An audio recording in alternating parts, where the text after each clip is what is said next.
In every life, a silent, invisible line you cross. Not with noise, not with celebration, but with conviction. The moment when you decide, I will no longer accept a life smaller than the one I see in my mind. Because the truth is, you've seen it. Maybe not in full detail, not every color, not every room. But deep within, you've caught glimpses of a life that calls to you like a whisper in the storm. A life of purpose, of freedom, of joy, earned through effort not given. That vision is no accident. It was planted in you for a reason. But here's the tragedy most never talk about. It's not the world that kills your dream. It's your inability to hold it when life shakes you. Anyone can believe when it's sunny. The vision is easy to see when it feels close. But what happens when the fog rolls in? When the doubt creeps in? When the people around you start asking, who do you think you are? That's when most people let go. And that's why most never build the life they were born to live. If you can hold the vision, you can hold the life. But you have to hold it, even when everything around you tells you it's impossible. On belief and mental clarity. Henry Ford once said, whether you think you can or you think you can't, you're right. And that wasn't philosophy, it was strategy. Ford understood something most people still miss today. Your life bends to the strength of your belief, not wishful thinking, not shallow hope, but a deep, unshakable belief that says, this will happen not by luck, but by will. Edison didn't invent the light bulb by dabbling. He didn't hope, he didn't wait, he didn't seek approval. He held the vision of a world lit by electricity, even when his 1000th prototype failed. Because belief, real belief, isn't a warm feeling. It's a decision, a mental contract with the future. Your vision is a compass, not a lottery ticket. It doesn't guarantee ease. It guarantees direction. But direction only works if you trust it, especially when the road vanishes. So let me ask you, can you stay focused when distractions scream for your attention? Can you hold faith when the numbers don't add up, when the plan falls apart, when progress slows to a crawl? Most can't, because they never trained for it. They expected the path to reward clarity instead of requiring it. Vision isn't for the faint of heart. It demands you see what's not yet there. To believe in the roots before the tree breaks the surface. To speak of mountains while standing in valleys. On purpose and inner fire. Purpose is what turns vision into fuel. Without it, your dream will become fragile, something you chase only when it's convenient. But with purpose, you become unstoppable. Because now it's not about you. It's about what you're here to give. Every great life is built on service, not just success. Carnegie didn't just build steel, he built libraries, opportunity, legacy. Walt Disney didn't just draw cartoons, he gave generations a world to dream inside. Purpose gives your vision gravity. It holds you in orbit when every reason to quit pulls you out of alignment. It says, this matters more than comfort. This matters more than approval. This matters more than fear. When you anchor your vision in something bigger than ego, you light a fire no resistance can extinguish, on discipline and action. But fire alone doesn't build empires. Discipline does. And this is where most people lose the game, not because they lack vision, but because they lack follow-through.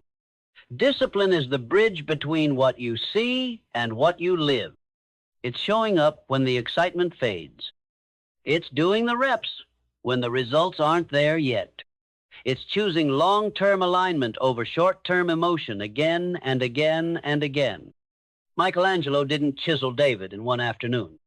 He showed up day after day, carving away what didn't belong.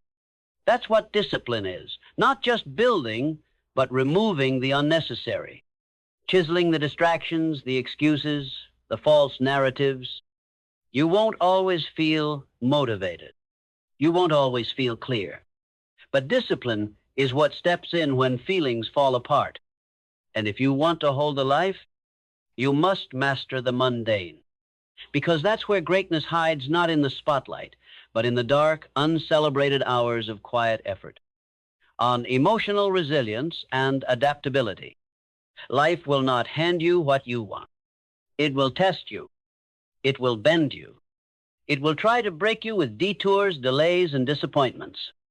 But let me tell you this. You were not born fragile. You were born adaptable. Resilience is not some divine gift reserved for the few. It's the muscle of the mind, trained, stretched, strengthened with every blow that doesn't break you. You don't become resilient by talking about it. You become resilient by getting knocked down and choosing every single time to rise again. Abraham Lincoln failed in business, lost elections, buried children, and still became one of the greatest leaders history has ever known. Because he didn't run from hardship, he was forged by it. Don't ask life to be easier. Ask yourself to be stronger. Don't pray for comfort, seek clarity. What is this challenge here to teach you? Most people think resilience is enduring pain. But true resilience is transformation through pain. It's alchemy, turning rejection into redirection, turning heartbreak into hunger, turning resistance into reason. You are allowed to hurt. You are allowed to bleed, but you are never allowed to forget why you started. Because the day you let go of the vision, that's the day your future dies, a quiet death inside of you. And you may not feel it in that moment, but a year from now, 5 years from now, you'll wake up wondering how you ended up in a life that doesn't look like the one you dreamed. And the answer will whisper back to you, you stopped holding it. On gratitude as focus and fuel. Gratitude is not soft. It is not passive. It is not just for the good days. Gratitude is power under pressure, because it shifts your focus from what's missing to what's possible, from what's broken to what's still in your hands. The Stoics knew this. Marcus Aurelius wrote in his journal, not to boast, but to survive, to remind himself that no matter how brutal the empire, his inner world could remain undefeated. Gratitude is not weakness. It's armor. When you train your mind to notice the good, to celebrate small wins, to give thanks for effort, not just outcome, you build momentum. And momentum is the oxygen of progress. Try this. The next time everything feels out of control, instead of saying, why me? Ask, what's still in my power? That's gratitude. It's a lens, a weapon, a reset button. You want to hold the vision? Then start by seeing what's already true, because your brain can't create the future if it's drowning in lack. Even when the mountain looks endless, be grateful for the climb. It means you're still moving. It means you're still alive. On vision as identity. And now we return to where it all began. The vision. The world will always ask you, who do you think you are? Let your answer be clear. I am the one who holds the vision when others let it go. I am the one who stays focused when others chase every new distraction. I am the one who doesn't wait for permission, because I already accepted the mission. You don't need more motivation. You need memory. You need to remember who you were before fear was taught to you. You need to remember the life you saw before they told you to be realistic. You need to remember what you came here to build. Vision is not a picture you see. It is a person you become. And the only way to step into that person is to keep walking when the road is unclear, to keep speaking life into your dream when no one claps, to keep showing up when all you've got is grit and God. You don't manifest the life. You match it. You walk like it's already yours. You speak like it's already begun. You move like destiny is watching, because it is. Destiny doesn't respond to doubt. It responds to discipline, to faith, to movement. And when your habits align with your vision, your life has no choice but to catch up.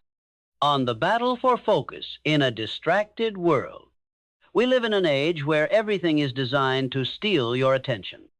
Notifications, news feeds, endless scrolling. Distraction is the new addiction. And focus? Focus is now rebellion.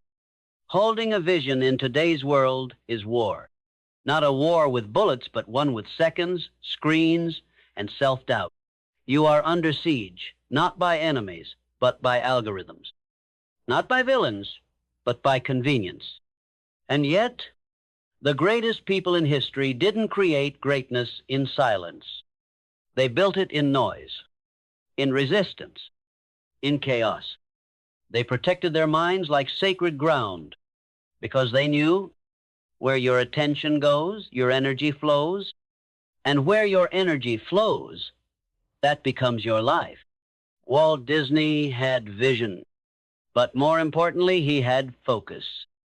He was laughed out of dozens of offices, told he lacked imagination. But he didn't argue. He didn't whine. He went back to work. He shut out the noise and built the vision anyway. That's the mindset. Not proving them wrong, but proving your focus right.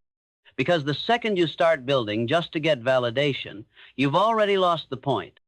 The vision was never about them. It's about who you must become. So, you want to change your life? Start by protecting your attention like your future depends on it. Because it does. Every moment wasted in distraction is a withdrawal from your dream. Every cheap dopamine hit delays your greatness. Success isn't about speed. It's about direction.